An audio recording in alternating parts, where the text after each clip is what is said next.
Halo semuanya, nama gue Pandu Trondito. Gue yang gedein bisnis TikTok Ads di Indonesia dan Asia Pasifik dari 300.000 USD jadi 30 juta USD. We like Pandu.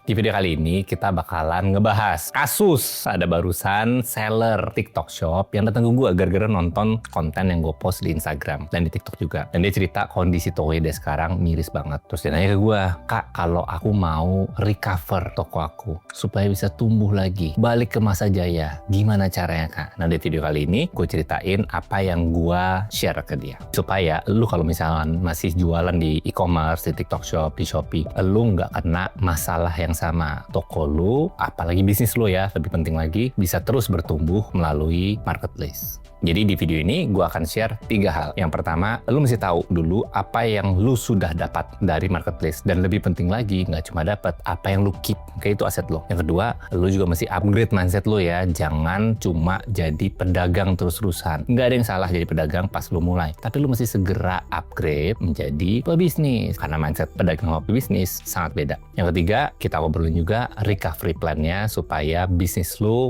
pastiin terus tumbuh menggunakan marketplace. Poin yang pertama, lu mesti tahu dulu aset lu yang lu udah dapet nih, yang udah lu kumpulin dari marketplace itu apa aja. Maksudnya gini, jadi kemarin ini yang ngobrol sama gue, dia ceritain kondisi tokonya dia, GMV-nya dia waktu itu dapat berapa dan sekarang berapa. Turun drastis dan sebenarnya itu nggak masalah. Tapi yang jadi masalah buat gue, karena gue tanya selanjutnya, oke deh, ngerti kondisi toko lu. Tapi lu punya apa? Lu udah ngumpulin belum? Minimal database customer lu. Lu ada nggak? Terus dia cuma ngeliat gue kayak bingung.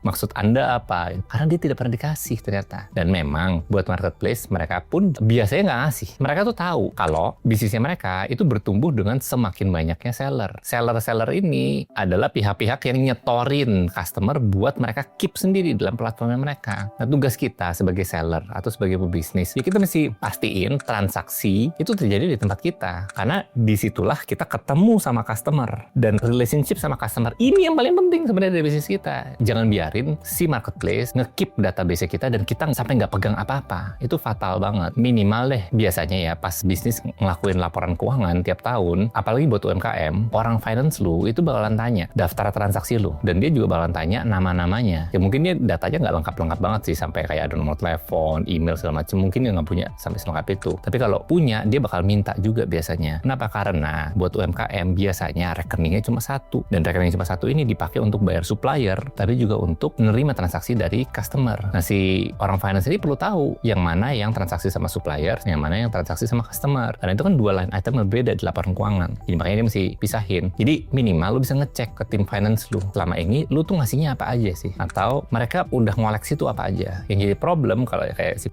ini, kalau misalkan lu cuma di laporan keuangan lu cuma tulis revenue dapat dari TikTok Shop kian itu, that's it, itu doang yang lu punya, wah habis. Artinya lu nggak punya apa-apa itu. Selama ini lu tuh cuma dapat duit doang dari platform, dari marketplace. Dan duit itu tuh gampang, duit itu bakalan bisa lu temuin di mana-mana. Semua platform akan ngasih lu duit, tapi platform yang bisa dan mau untuk beneran numbuhin bisnis lu, aset lu, itu nggak semua platform. Dan kalau misalkan lu nggak dapat itu dari mereka, either lu minta, atau kalau mereka udah diminta dan mereka ngasih, jangan stay di sana. Itu udah harga mati, lu harus dapetin. Karena kekayaan lu itu bertumbuh seiring dengan peningkatan aset lu. Dan aset di bisnis lu itu adalah relationship sama customer, bukan cuma cash yang lu terima. Cash yang lu terima itu sumbernya bisa dari macam-macam. Jadi jangan lupa untuk cek dulu lu punya apa sih. Dan kalau lu nggak punya relationship sama customer, kita nanti ngobrolin recovery plan-nya. By the way guys, kalau lu suka konten ini, lu bisa bantu channel ini bertumbuh. Gue owner Madya.id dan kami sedang dalam misi untuk mencetak 10.000 talenta lokal dengan gaji minimal 10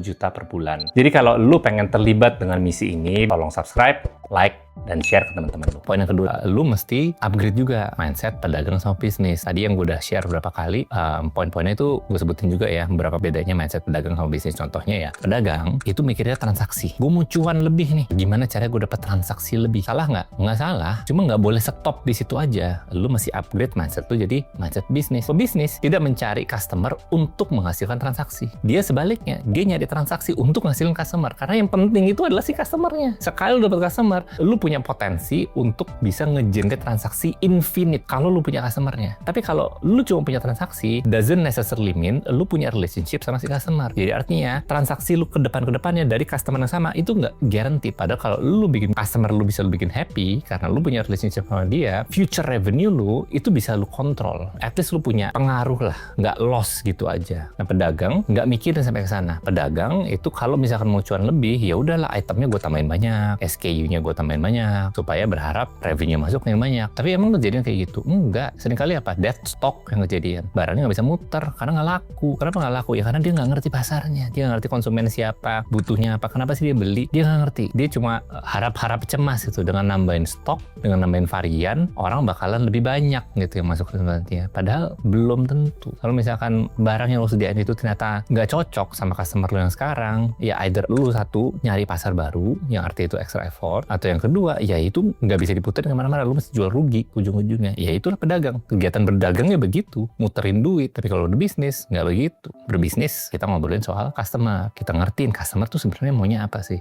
Jadi instead of lu nambahin jumlah transaksi aditif, tadi 10, nambah lagi jadi 20, nambah lagi jadi 30. Kalau lu jadi pebisnis, lu mikirnya ini customer maunya apa? Supaya lu bisa ciptain sesuatu yang baru yang sesuai sama kebutuhannya dia, dan lu bisa multiply value lu. Tadi 10, habis itu 100, habis gitu 1000. Kok bisa kayak gitu? Karena item lamanya nggak hilang, item lamanya tetap ada, dan lu bikin item baru itu nggak cuma sekedar jadi SKU baru yang cuma nambahin jumlah transaksi. SKU barunya itu bisa mengkomplementari SKU yang lama. Jadi value dari bisnis lu bisa naik. Instead of cuma punya satu barang yang helpful ke customer, sekarang lo ada 2 barang. Contoh deh, barusan nih produser gue ngasih case. Dia beli casing HP dan dia beli yang tebel. Gue tanya, kenapa cari yang tebel? Padahal kan orang biasanya, kalau gue cari yang tipis. Karena gue mau yang enteng HP gue. Gue mau HP gue kelihatan keren. Dia maunya casing yang tebel. Kenapa mau yang tebel? Karena HP gue suka jatuh. Jadi gue pengen diprotek. Oh, itu. Ngerti? Kalau kayak gitu, gue tawarin selanjutnya. Mas, jangan stop di sana. Kan HP sekarang udah terproteksi nih belakangnya. Cuma kalau saya lihat, Mas, depannya Mas nih kok masih pakainya yang kayak gini ya? Kok masih tipis gini, Mas? Mas udah dengar belum soal Gorilla Glass? Anti gores, anti pecah, anti retak. Mau dibanding kayak apa? Saya tunjukin ya. Nah Mas, biasanya itu harganya 599.000 karena di manufacture-nya pakai proses yang beda, Mas. Tapi khusus hari ini, Mas, 299 aja. Kalau beli barengan sama casingnya. Nah sekarang narasi lu, kalau lu ngejual perlengkapan HP untuk proteksi HP konsumen, itu jadi masuk akal kan? Ini nggak cuma sekedar SKU yang lu tambah-tambahin aja. Nggak tiba-tiba lu nongol sama aksesoris, earphone yang nggak ngebantuin customer yang nyari casing lu karena HP-nya mau diproteksi lebih. Kayak itu sekarang tambahin sesuatu, tambahin si Gorilla Glass itu tadi karena lu tahu, oh orang datang ke tempat gua gara-gara dia tuh pengen supaya HP-nya tuh kokoh, terproteksi. Oke, berarti yang gua tambah bukannya aksesoris kayak earphone, tapi aksesoris tambahan untuk proteksi depan dan belakang. Kayak itu maksudnya kalau lu ngerti customer, lu bisa value lu itu nggak cuma sekedar aditif, value lu bisa lu multiply. Itu ya bedanya mindset pedagang sama bisnis. Dan satu catatan terakhir, nggak ada yang salah sama sekali dengan jadi pedagang. Kalau emang itu yang lu suka, that is fine. Dan biasanya bisnis juga mulainya dari berdagang dulu. Itu juga nggak apa-apa. Cuma saran gua, coba deh ngertiin customer lu supaya lu bisa upgrade. Nggak hanya berhenti jadi pedagang, tapi bisa beneran bertumbuh menjadi sebuah bisnis yang proper, yang ujung-ujungnya nanti bisa lu tinggal. Dan bisa orang lain yang jalanin atau lu jual karena nilainya tinggi. Poin yang 3 ya, kita ngomongin soal recovery plan. Jadi gimana? Balik ke si tadi ya. Ini yang gue bilang ke dia. Gini deh kalau gitu, lu nggak punya data customer. Jadi ya pilihannya cuma 2. Gue suggest lu ngelakuin dua-duanya. Yang pertama, lu mulai gedein transaksi lu, customer lu lewat channel lain. Dia kemarin udah kepikiran soal bikin website dan segala macem. Tapi saran gue, jangan buru-buru. Website itu cuma interface, cuma layar tampak depan yang customer lihat. Itu sama aja kayak lu tiba-tiba biasanya jual online, tiba-tiba nih lu mau buka toko di mall. Itu interface doang. Tapi interface ini lu mesti tahu caranya untuk ngantarin orang sampai ke sana. Itu gimana? Karena PR paling gede tuh nanti di situ. Bikin website tuh gampang banget. Apalagi ada AI sekarang. Itu hal yang paling gampang. Yang susah itu gimana caranya bikin interface lu hidup. Itu sulit ya. Dan terus hidup ya. Karena kalau cuma hidup sebentar doang, itu pun juga relatif gampang. Cuma bisa terus sampai orang transaksi terus di interface itu sulit ya, bukan main. Interface-nya nanti dulu. Kalau lu nggak yakin, jangan ngubah apa-apa dulu. Jangan bikin something yang baru. Pakai aja WhatsApp. Ya, lu udah punya CS lu kan di sana kan anyway. Udah pakai aja itu dulu untuk dapetin insight. Itu yang paling berharga. Gue bilang ke Itu udah, lo coba tahun ke depan deh, lo mesti belajar lagi itu untuk nge-generate transaksi dan dapetin customer